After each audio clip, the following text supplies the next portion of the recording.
जय गुरुदेव, जय गायत्री माता। हमारी वसीयत और विरासत। इसमें गुरुदेव जी लिखते हैं कि पशु पक्षियों तक का हमने ऐसा प्यार किया कि वे सज्जन सहचर की तरह आगे पीछे फिरते रहे। लोगों ने आश्चर्य से देखा, सामान्यतः तो प्राणी मनुष्य से सर्वथा दूर रहते हैं। वे किस तरह कंधे पर बैठते, पीछे पीछे फिरते और चुपके से बिस्तर में आ सोते हैं। ऐसे दृश्य हजारों ने हजारों की संख्या में देखे और आश्चर्यचकित रह गए। यह और कुछ नहीं, प्रेम का प्रतिदान मात्र था।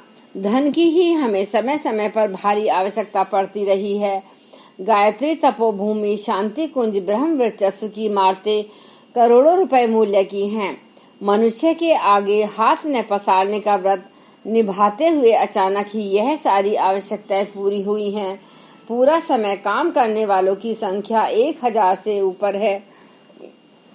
इनकी आजीविका की ब्राह्मणोचित व्यवस्था बराबर चलती रहती है। प्रेस, प्रकाशन, प्रचार में संलग्न जीप गाड़ियां तथा अन्य खर्चे ऐसे हैं जो समय अनुसार बिना किसी कठिनाई के पूरे होते रहते हैं। यह वह फसल है जो अपने पास की एक एक पाई को भगवान के खेत में बो देने के उपरांत हमें मिली है। इस फसल पर हमें गर्व है। जमींदारी समाप्त होने पर जो धनराशि मिली है वह गायत्री तपोभूमि निर्माण में दे दी है।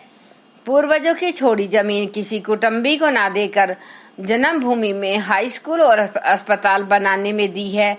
हम व्यक्तिगत रूप से खाली हाथ हैं, पर योजनाएं ऐसी चलाते हैं जैसे लखपति करोड़पति लोगों के लिए भी संभव नहीं है। यह सब हमारे मार्गदर्शन के उस सूत्र के कारण संभव हो पाया है जिसमें उन्होंने कहा, जमा मत करो, बिखेर दो, बो और काटो। सत्वृत्तियों का उद्यान जो प्रज्ञा परिवार के रूप में लहलहाता दृश्यमान होता है, उसकी पृष्ठभूमि इसी संकेत के आधार पर बनी है। आगे गुरुदेव जी लिखते हैं कि ब्राह्मण मन और ऋषि कर्म। अंतरंग में ब्राह्मण वृत्ति जागते ही बहिरंग में साधु प्रवृत्ति का उभरना स्वाभाविक है। ब्राह्मण अर्थात लिप्सा से जूझ सकने योग्य मनोबल का धनी, प्रलोभनों का दबावों का सामना करने में समर्थ, औसत भारतीय स्तर के निर्वाह में काम चलाने से संतुष्ट, इन परीक्षाओं में उत्तीर्ण होने के लिए आरंभिक जीवन में ही मार्गदर्शन का समर्थ प्रशिक्षण मिला, वही ब्राह्मण जन्म था। माता पिता तो एक मांस पिंड को जन्म इससे पहले ही दे चुके थे। ऐसे नर पशुओं का कलेवर न जाने कितनी बार पहनना और छोड़ना पड़ा होगा।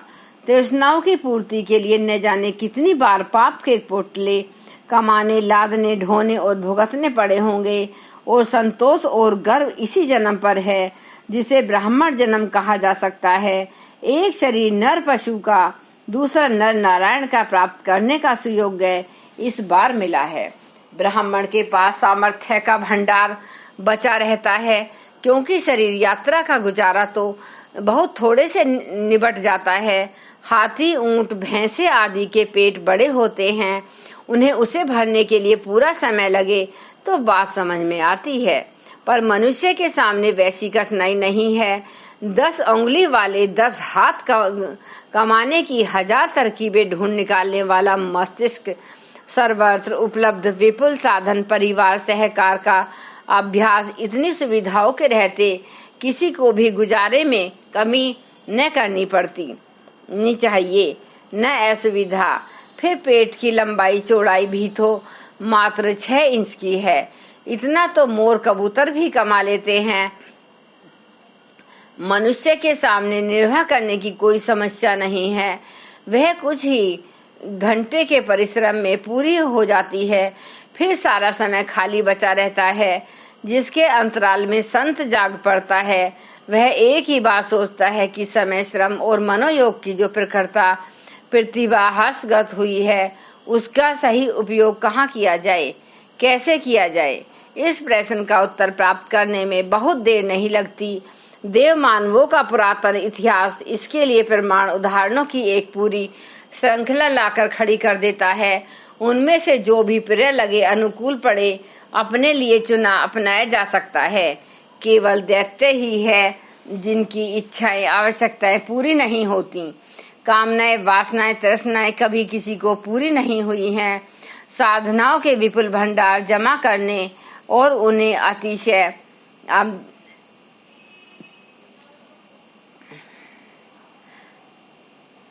कामनाएं, वासनाएं, तृष्णाएं कभी किसी की पूरी नहीं हुई। साधनों के विपुल भंडार जमा करने और उन्हें अतिशय मात्रा में भोगने की योजनाएं तो अनेकों ने बनाई हैं, पर हिरण्यक्ष से लेकर सिकंदर तक कोई उन्हें पूरी नहीं कर पाया। आत्मा और परमात्मा का मध्यवर्ती एक मिलन विराम है, जिसे देव मानव कहते हैं। इसके और भी कई नाम हैं: महापुरुष, संत, सुधारक, शहीद आदि। पुरातन काल में इन्हें ऋषि कहते थे।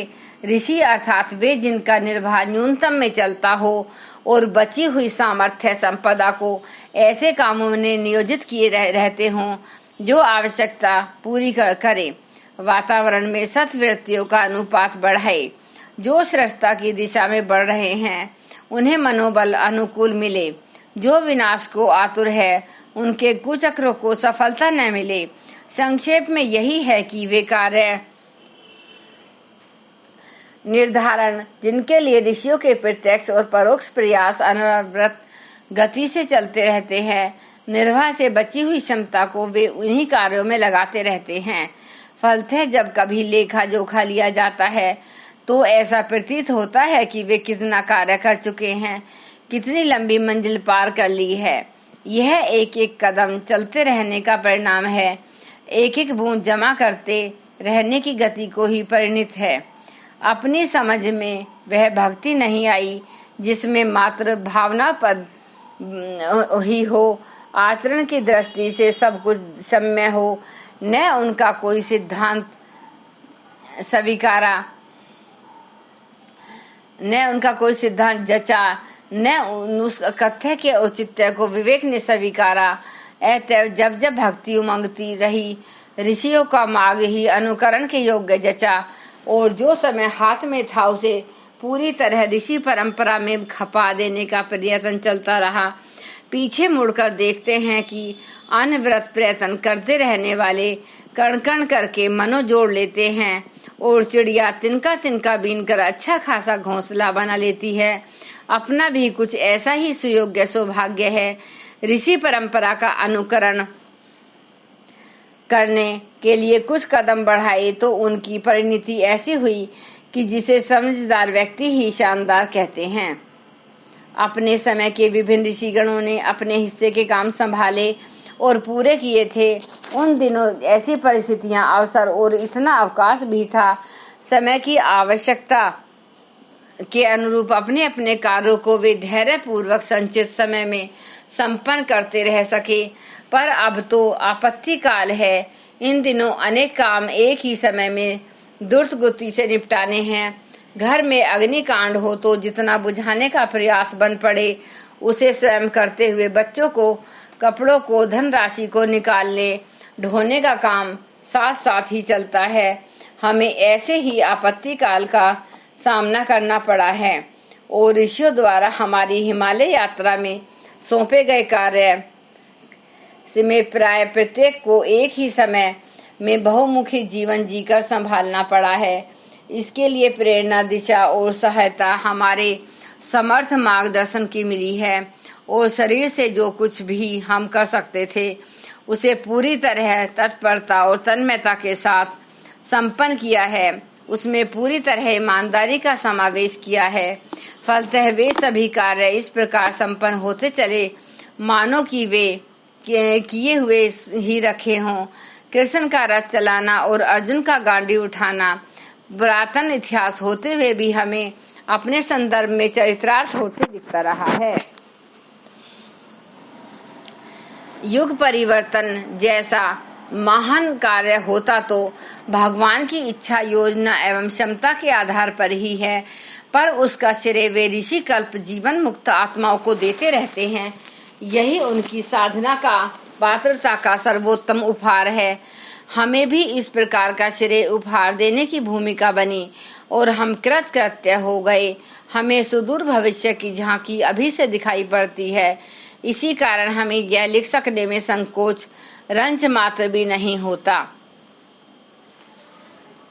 जय गुरुदेव, जय गायत्री माता। एक बार गायत्री मंत्र हमारे साथ साथ।